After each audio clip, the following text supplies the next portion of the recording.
Railway के कवच system की इस वक्त खूब चर्चा हो रही है। ये एक एंटी कॉलिजन सिस्टम है जो दो ट्रेनों के एक ही पटरी पर आमने सामने आ जाने पर उनमें टक्कर होने से पहले ही उन्हें रोक देती है। इसका पूरा नाम है train collision avoidance system. Balasore हादसे के बाद सोशल मीडिया पर लोग तमाम पोस्ट कर रहे हैं और कह रहे हैं कि अगर इन ट्रेनों में कवच सिस्टम लगा होता तो ये एक्सीडेंट होता ही नहीं। तो आइए समझते हैं कि आखिर क्या है ये कवच सिस्टम।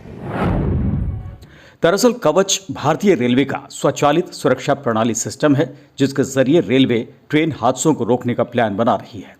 कवच लोकोमोटिव में स्थापित इलेक्ट्रॉनिक उपकरणों और रेडियो फ्रीक्वेंसी आइडेंटिफिकेशन की एक ऐसी प्रणाली है जो रेलवे के सिग्नल सिस्टम के साथ साथ पटरियों पर दौड़ती ट्रेनों की रफ्तार को भी कंट्रोल करती है और इसी के जरिए रेल हादसों पर लगाम लगाने की बात कही जा रही है।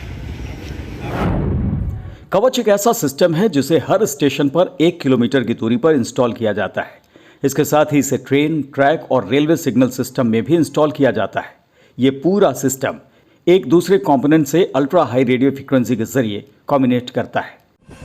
ऐसे में जब किसी वजह से लोको पायलट रेलवे सिग्नल को जंप करता है तो ये कवच सिस्टम एक्टिव हो जाता है। एक्टिव होते ही कवच सिस्टम लोको पायलट को अलर्ट करता है और फिर ट्रेन के ब्रेक्स को कंट्रोल करने लगता है।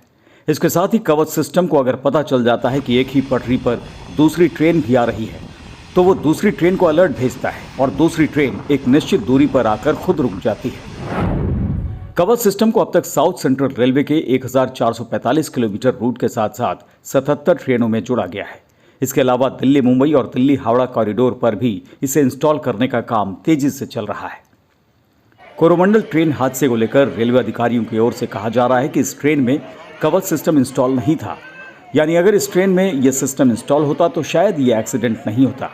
लेकिन किसी ट्रेन के डिरेल होते वक्त दूसरी पटरी पर भी उसी समय अगर ट्रेन गुजर रही हो तो फिर उसके भी दुर्घटनाग्रस्त होने की पूरी आशंका रहेगी।